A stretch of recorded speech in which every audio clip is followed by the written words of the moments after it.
ये पहला कवि सम्मेलन है बिहार का, जहाँ की कवि सम्मेलन जैसे जैसे शीर्ष पर चलता गया वैसे वैसे लोग कवि सम्मेलन से जुड़ते गए। आप इस भाषा में लिख सकते हैं, अपनी भावनाओं को व्यक्त कीजिए। आपकी भावनाएं आपसे बेहतर कोई व्यक्त नहीं कर सकता। मेरी नजर में चांद है, तारा है शायरी, सूरज की धूप झील शिकारा है शायरी। अभी हमारे साथ जुड़ रहे हैं प्रसिद्ध कवि चंदन द्विवेदी चातक जी और साथ में शायर रजत कुमार जी। सर, सबसे पहले तो अभिनंदन। और आप लोगों ने काफ़ी अच्छा मंच पे से वक्तव्य दिया, लोगों को, श्रोताओं को मंत्रमुग्ध किया। सर, साहित्य, फिर से मैं पूछना चाहूँगा, साहित्य की जो धरती बिहार, उस पर क्या कहना है? तो देखिए, सबसे महत्वपूर्ण बात ये मैं कहता हूँ कि किसी भी कवि की कविताओं की सफलता तब होती है जब वहाँ श्रोता और दर्शक बहुत अच्छे हों। तो ऑडियंस बहुत अच्छी रहेगी, श्रोता बहुत अच्छी रहेगी, तो कवि बेहतरीन कविताएं सुनाएंगे। और ये बड़ा ऐतिहासिक माहौल रहा कि अमूमन, अब जिसकी चर्चा नीलोत्पल जी कर रहे थे कि कवि सम्मेलन का अंतिम कवि जब पढ़ रहा होता है तो 2-4 कुर्सियाँ ही बची होती है, कुर्सियों पर लोग नहीं बचे होते। ये पहला कवि सम्मेलन है बिहार का, जहाँ की कवि सम्मेलन जैसे जैसे शीर्ष पर चलता गया वैसे वैसे लोग कवि सम्मेलन से जुड़ते गए।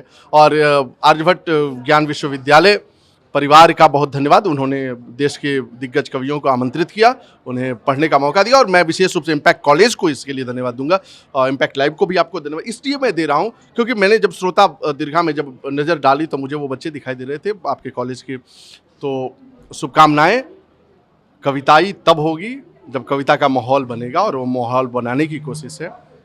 इसके लिए मैं सबसे पहले मुख्य रूप से धन्यवाद देता हूँ आर्यभट्ट ज्ञान विश्वविद्यालय का। धन्यवाद। हमारे साथ शायर रजत जी। सर, सबसे पहले तो बहुत बहुत बधाई कि आप इतने अच्छे मंच से कविताएं प्रस्तुत की, श्रोताओं को मंत्रमुग्ध किया।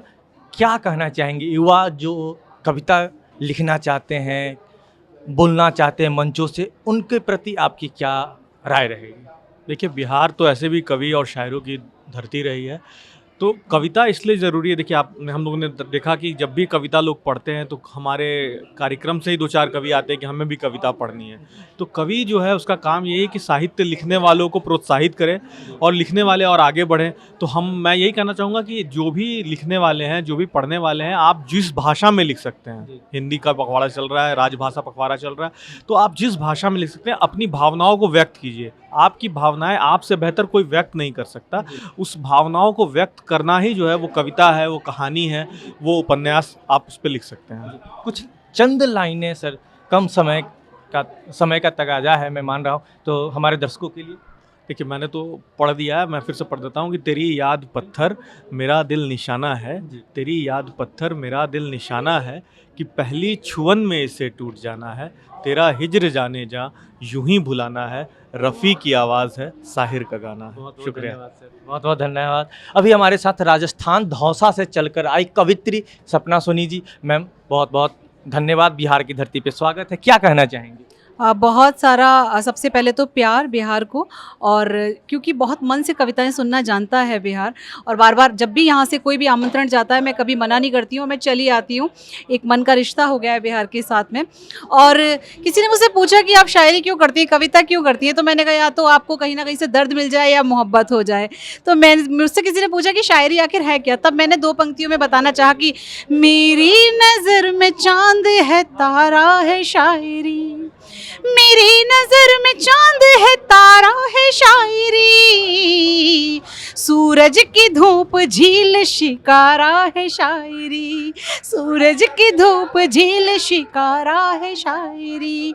तुम पे लिखी गजल को मैं पढ़ती हूँ बार बार, तुम पे लिखी गजल को मैं पढ़ती हूँ बार बार, तेरी कमी में मेरा सहारा है शायरी, तेरी कमी में मेरा सहारा है शायरी। बहुत बहुत शुक्रिया, बहुत बहुत साधुवाद, धन्यवाद। बिहार और राजस्थान को अगर शब्दों में वर्णन करना हो मैम, तो आप कैसे देखती हैं? बिहार, जैसा कि मेरा मानना है, मेरे अपने विचारों में राजस्थान बहुत रंग रंगीला है, और बिहार की यदि बात कहूँ तो बिहार बहुत छेल छबीला है। बिहार तो लगभग आना ही रहता है, लेकिन पटना में जो प्यार मिलता है, आशीर्वाद मिलता है, वो अभिभूत करता है हम लोगों को। निश्चित रूप से बहुत अच्छा लगा। सर, बिहार की सबसे खास बात आपको क्या अच्छी लगी? बिहार की जो मेहमान नवाजी है, ये पूरे देश में कहीं नहीं है। हम लोग तो कई देशों की यात्राएं कर चुके हैं, टीवी चैनल सब लोग रहते हैं, लेकिन बिहार जितना प्यार देता है मुझे नहीं लगता कि देश में कोई कोना, कोई जिला, कोई क्षेत्र, कोई गांव इतना प्यार कर सकता है। यहाँ पर ऐसी सभा थी जहाँ पर शुरुआत होने के बाद यानी कि अंतिम पारी में इस सभा को समापन के दौरान ही भीड़ जो है इकट्ठे हो गए और लोगों के सुनने के लिए दर्शक बने रहे। और यहाँ पर माननीय विधानसभा के सांसद नंद किशोर यादव ने भी पूरे अच्छे मन से और पूरे टाइम में अपने ये जो कवि लोग अपनी काव्यांजलि दे रहे थे उनको अच्छे से सुना और सभी लोगों खूब आनंद उठाए। कैसी लगी आज की हमारी खास रिपोर्ट हमें कमेंट बॉक्स में ज़रूर बताइएगा और ऐसे देश दुनिया की तमाम खबरों के लिए देखते रहे इम्पैक्ट लाइव न्यूज़ चैनल। बहुत बहुत धन्यवाद।